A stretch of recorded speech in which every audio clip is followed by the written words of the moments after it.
책가방을 메고 집으로 돌아오는 복인의 발걸음이 유난히 무겁기만 했습니다.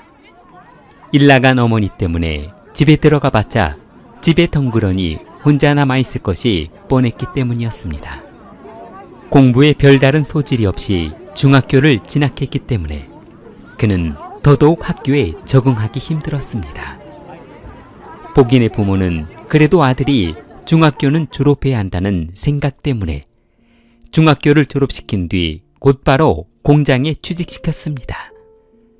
그러나 한 직장에 오래 붙어있지 못한 복인은 이곳저곳으로 직장을 옮겨 다니다 남의 물건에 탐을 내기 시작하면서 1985년 절도죄로 7년 노동교화형을 선고받고 랴오닝성 교도소에 수감되었습니다.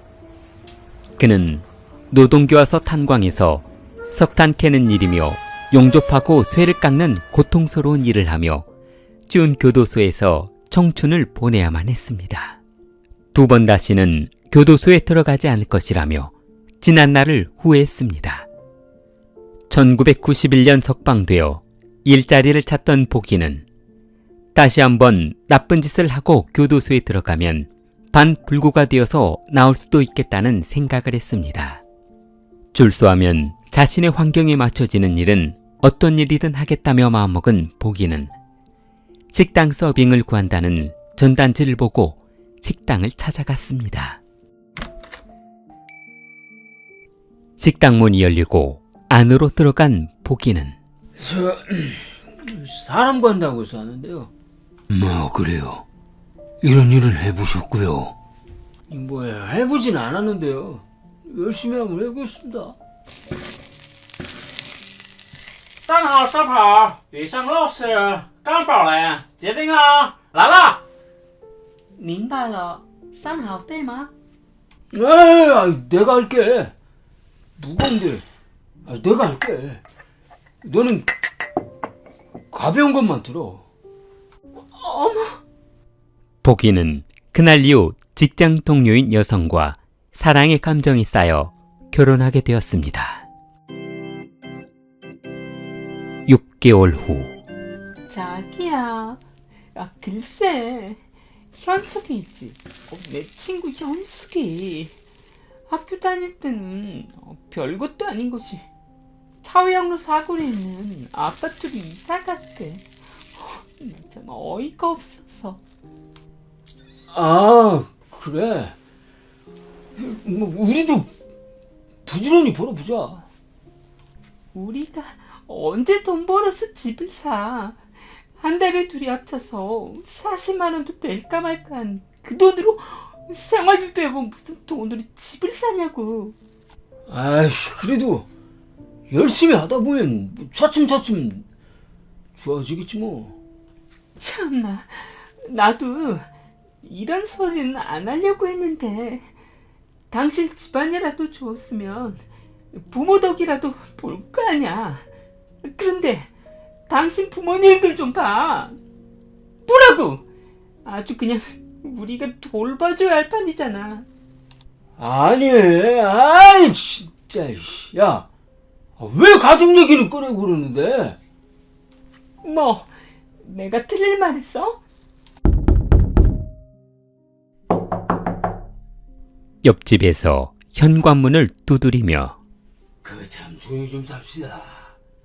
하루라도 조용할 날이 없네 그래. 아유. 이웃의 항의로 싸움이 멈추며 한동안 조용하게 지내나 싶었던 두 사람은 자기야, 현선이 있지. 세상에 걔가 공프로 상가에 옷가게를 열었대. 우리는 생활비도 부족해서 바둥바둥 살고 있는데 아이씨, 짜증나. 나 좀 나갔다 올게. 아니, 그렇게 헛시간 보낼 때 차라리 어디 가서 알바라도 한탕 더 뛰고 오지 그래. 그래야 우리도 우리 식당 하나 운영할 수 있을 거 아니야. 언제까지 이러고 살 건데? 아이, 그놈의 돈 타령 좀 그만해라. 아이 진짜.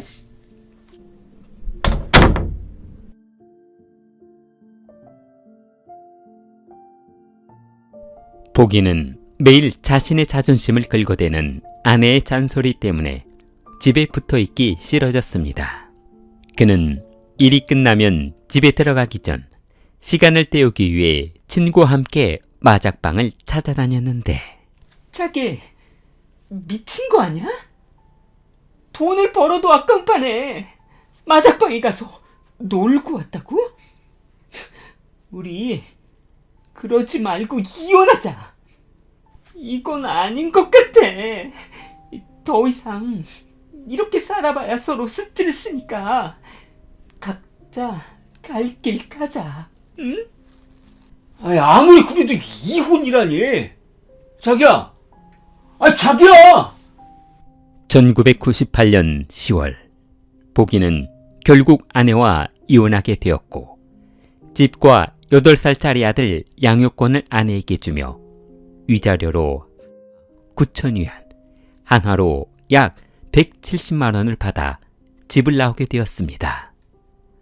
부인과 이혼한 후 혼자가 된 그는 어느덧 나이 30대 후반이 되었고 이제 혼자 사는 것이 적응되어 가던 그는 직장에서 월급 600위안, 한화 약 12만 원을 받으며 힘들게 생활해야만 했습니다. 보기는 받은 월급으로 월세를 내고 식대를 지하면 거의 돈이 남지 않아 담배 사기에도 힘든 생활을 하고 있었습니다. 이런저런 고민이 많아지던 그때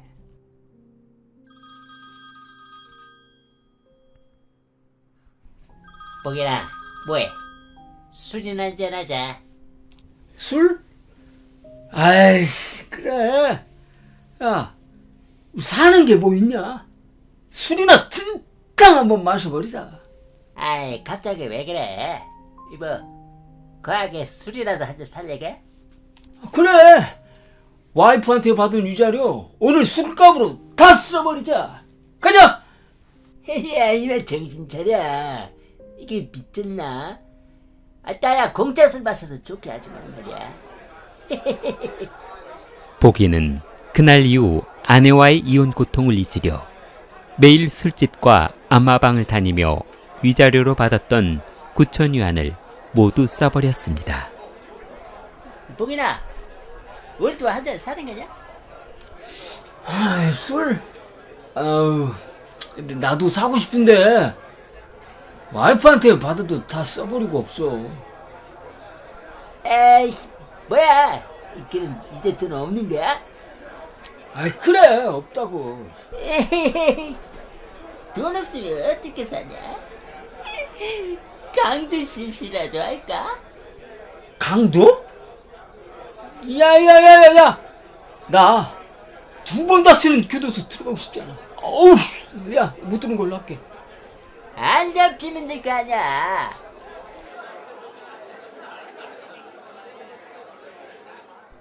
구이화와 보기는 우선 간단한 강도짓을 해보자며 합의했는데 택시 털자.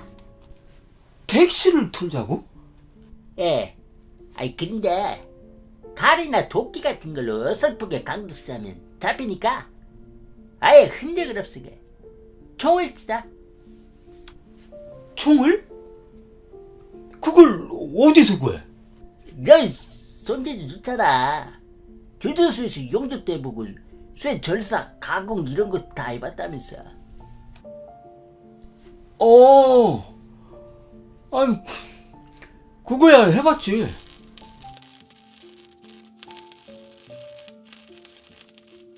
얼마 후 보기는 수제총을 만들어 진저우시 누에호 도로변에서 택시를 기다렸습니다. 야, 준비 다 됐지?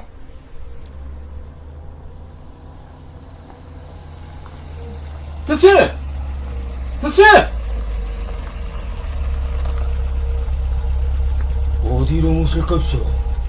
예, 라이트아웃 땡지로 걸고 갑시다. 이 시간에요? 거기 사람 줬을 텐데요. 에이, 거기서 사람을 만나기로 했어요. 그래, 알겠습니다. 택시기사는 고개를 갸우뚱하며 택시가 인적이 드문 공터에 도착하자 손님, 도착했습니다. 다리 들어. 일단 트렁크에 넣고 사람 없는 곳에 가서 버리자. 에이, 아이씨. 1998년 12월 18일 경찰은 베이닝시 주유소 뒤 하수로에서 남성의 시신이 발견되었다는 신고 전화를 받고 현장에 출동했습니다. 현장에 도착한 경찰은 시신의 훼손 정도가 너무 심해 단순 강도 사건이 아니라 조직화된 두 사람 이상이 벌인 범행일 것으로 예상했습니다. 고인은 두개골에 총상을 입고 사망했는데 그것은 일반적인 총알이 아닌 자전거에나 들어갈 법한 조그만 베어링 구슬, 즉 쇠구슬이었습니다. 범인은 수제총을 이용해 범행에 사용한 것으로 보였습니다. 조사를 시작한 경찰은 고인이 택시 운전사 지오바오제라는 것을 알아내고 그가 출발한 지점을 추적하기로 했습니다. 그러나 택시기사가 마지막으로 손님을 태웠을 때 목격자는 나타나지 않았고 사건은 미궁 속으로 빠지고 말았습니다. 택시기사가 사망하고 얼마 후 범행에 자신감이 생긴 복희는 공범을 모집했는데 그렇게 재미있는 일이었으면 진작 부르지 그랬어. 우리도 반신반의했다고. 경찰이 아예 찾을 생각을 안 하는 것 같은데? 그럼 이번에는 어떤 일인데? 1994년 4월 12일 후르다오시 경찰서에 한 통의 전화가 걸려왔습니다. 태오구 다기촌 근처 논두렁에 시신이 있다는 것이었습니다. 현장에 도착한 경찰은 피해자가 샤오린 택시회사 소속의 기사였다는 사실을 알아내고 그의 시신을 부검해 보기로 했습니다. 부검 결과 택시기사의 머릿속에는 조그만 쇠구슬 같은 것들이 박혀 있었는데 구슬의 크기가 약 0.6mm에 불과해 이 쇠구슬들이 어떤 물건의 부속품이거나 베어링에 사용될 것으로 판단하고 단서를 찾기 위해 전담반을 꾸려 조사를 시작했습니다. 그러나 범행 현장에선 지문조차 발견되지 않아 용의자를 파악조차 하지 못하고 있었는데 2000년 3월 어느 날 금주시 고양면의 술집에서 술을 마시고 있던 남성들이 한참 흥이 올라 있었는데 그래서 너도 참 문제다. 가정에 충실한 남편이 집에서도 사랑받는 남편이라는 걸 몰라? 알지. 아이, 그런데, 아이, 그게 말처럼 쉽냐고. 술이나 한잔 따라봐.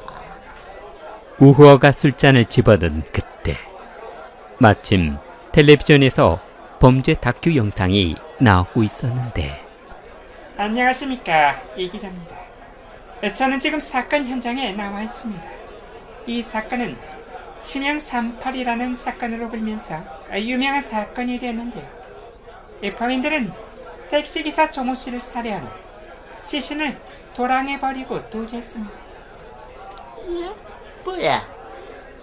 사람을 위해서 토랑에 버렸다고? 왜 나쁜 놈들이네. 없는 사람 강도 질렀나 보네. 그러길래 일찍 들어가야 한다니까. 지금 여러분이 보고 계신 추적 사건 현장 프로그램에서는 보다 심도 높은 사건은 시청자 여러분에게 마치 현장에 있는 것처럼 느끼실 수 있도록 생생하게 전달하도록 하겠습니다. 택시기사 강도들은 얼마 전 진저우시에서 택시기사를 살해한 후 이번에 또다시 택시기사를 살해한 후 금품을 빼앗아 달아난 것으로 조사되었습니다. 아주 이 잔인한 놈들이네. 그런데 왜 하필 택시기사야? 식당 안에서 텔레비전을 보던 손님들이 웅성거리자 술에 취한 다이샹웨이는 네. 윈터우시 택시기사 사건은 아직 발견 못했나 보네. 윈터우시 사건은 뭔데?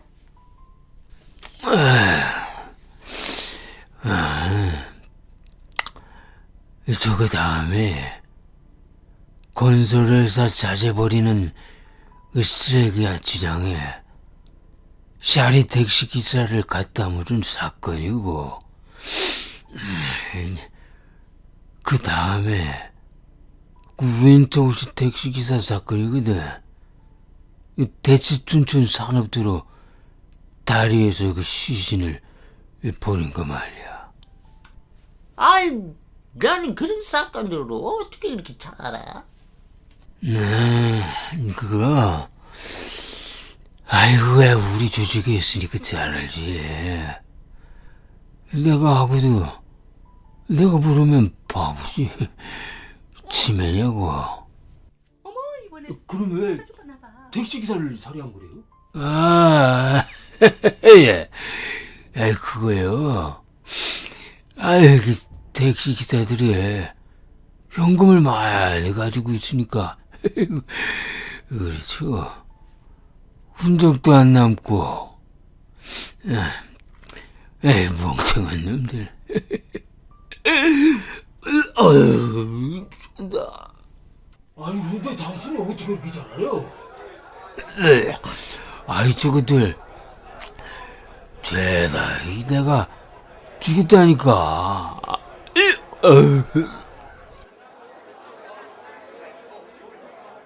거기 경찰서죠? 네, 무엇을 도와드릴까요? 여기 금저씨 고향의 술집인데요. 이 손님 중에 한 사람이 술에 취해서 심양 38살인 사건을 저지른 사람이 자신이라고 횡설수설하는 거예요. 부스로 죽겠으니까 빨리 도망가기 전에 빨리 와보셔야겠어요.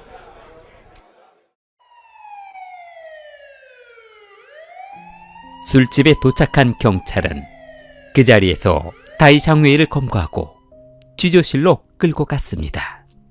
그러자 조사실에 들어간 샹웨이는 경찰의 취조에 겁이 질려 지난 범행을 술술 불기 시작했는데, 저는 1999년 7월부터 왕복인 일당 합류했습니다. 그런데 여기는 어디입니까? 이제 술이 좀 깨시나? 그래서 그날 저녁이었어요. 범행을 계획한 저희들은 후른다오 도로변에서 택시 강도를 계획하고 택시를 기다리고 있었죠. 장소가 후른다고 했다고? 네. 리안산 따샤 근처에서 빨간색 택시를 타고 인적이 드문 공장지대로 가서 택시기사를 살해하고 1,300위안과 기사가 끼고 있던 금반지를 뺏은 게 제가 처음 시작한 범행입니다. 그럼 시신은 어떻게 했어? 시내로 들어오는 길에 옥수수밭이 있더라고요. 거기에다 버렸습니다. 그럼 공범은 누구야? 한두 명이 아닌 것 같은데. 두목은 왕북인이고요. 그 아래 가오이젠, 슈바오짱, 우스쿠에, 수장, 그리고 저 이렇게 5명이서 움직이고 있습니다. 그리고 최근에 들어온 똘마니 셋하고요. 그럼 총은 어디서 구한 거야? 그거 다 왕복인이가 직접 만든 겁니다. 우리는 총 같은 거 만질 줄도 모릅니다. 조사를 마친 경찰은 다이샹 웨이를 설득해 다음 범행을 위해 자연스럽게 술집에서 만나라며 시간과 장소를 알려주었습니다. 너는 아무 일도 없던 것처럼 술집에서 왕복인이하고 부하를 기다리면 돼. 알았지? 그럼 약속하신 대로 저는 선처해 주시는 겁니까? 그렇다니까 이 자식이 속고만 살았나. 잡새 말을 어떻게 믿으라는 겁니까? 왕복인 조직을 일망타진하기 위해 몇 개월을 준비한 경찰은 철저하게 준비를 마쳤는데 아이, 그렇다니까. 내가 아는 동생인데 이번에 좋은 건수가 있다니까 같이 하고 싶다고 해서 그래. 뭐 믿을 만한 놈이야? 아이, 그렇다니까. 사람은 내가 부장해. 걱정 마. 알았어. 그럼 시간하고 장소는? 2000년 5월 20일 저녁 술집 인근에는 경찰이 잠복해 있었는데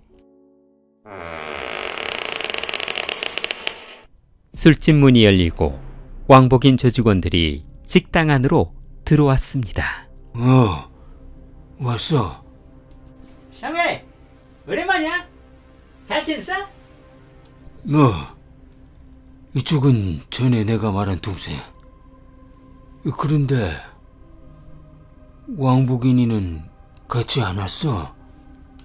장유이의 소개가 끝나자 식당 안에 손님으로 변장한 경찰들은 왕복인 조직원들을 덮쳤고 식당 밖에서 대기하고 있던 경찰 특공대가 들어와 나머지 조직원들을 검거했습니다. 그러나 이미 이상한 낌새를 알아차린 왕복인은 식당에 나타나지 않았는데 이번 수사를 맡게 된 경찰 특공대 대장 양민로는 왕복인 부모가 살고 있는 고향집으로 가보았습니다. 그러나 가족들도 복인을 본 지 오래되었다며 그가 어디에 있는지 모른다고 했습니다. 조직원들 검거가 시작되자 도주한 카오위체는 은신하기 위해 집 인근에서 세발 자전거 배달 일을 하다 검거되었고 행동대원 스정이는 식당에 잠복해 있던 경찰에 검거되었습니다. 왕복인의 조직원 중 4명을 검거한 경찰은 수사의 한계를 느껴 사건을 공개 수배로 전환해 왕복인과 나머지 조직원의 사진을 바탕으로 수배 전단을 만들어 언론과 숙박업소, 식당에 배포했습니다. 5월 27일 양광과 슈바오창을 검거한 경찰은 그들로부터 왕복인이 현재 션양의 한 모텔에 숨어 지낸다는 정보를 확보하고 션양 지역 일대에 잠복해 그를 검거하기로 했습니다. 5월 27일 저녁 한 택시기사가 강도의 습격을 당했다며 경찰에 신고했습니다. 그는 강도가 돈을 챙기는 사이 택시에서 내려 언덕 아래로 뛰어내려 살아남을 수 있었다고 했습니다. 그리고 강도의 인상착의를 말해주었습니다.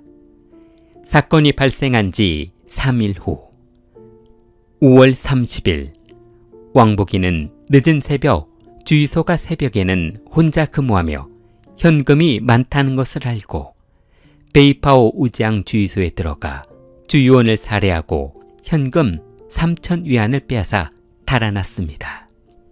왕복인으로 보이는 강도가 인근에 나타났다는 소식을 들은 경찰은 최근 사건이 발생한 반경 내에서 잠복 근무를 하며 그와 비슷한 인상착의를 한 사람들을 검문하기로 했습니다. 2000년 8월 4일 새벽 1시 베이징 순이구 도로를 순찰 중이던 펑밍웨이와 루롱은 시내에서 우창으로 가는 도로변에 쪼그리고 앉아 담배를 피우고 있는 남성을 발견했는데 저 실례합니다. 무슨 일이신지? 그냥 순찰 중입니다. 혹시 신분증 있으신가요? 오늘은 그냥 걸어가던 길입니다. 두 사람이 엉덩이에 흙을 털며 일어서자 앞을 막아선 경찰 당신과 구장로는 그 가방 안에 든 건 뭔가요? 안을 좀 봐도 되겠습니까? 그때 봉준이 가방을 뒤로 맸는데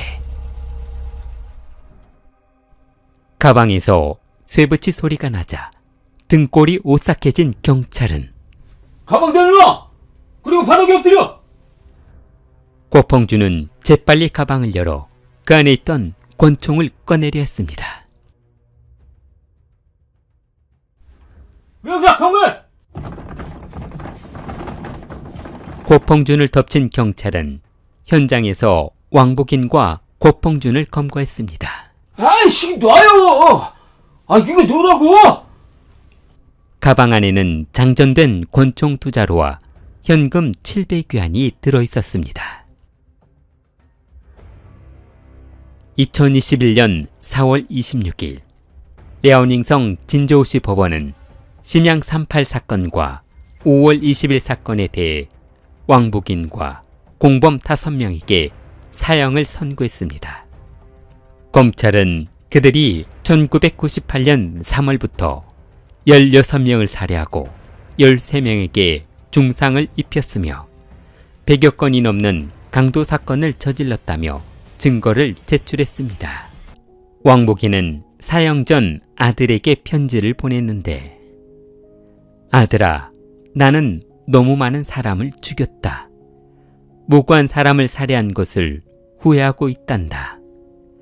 너무 늦었지만 피해자 가족에게 용서를 구하고 싶구나.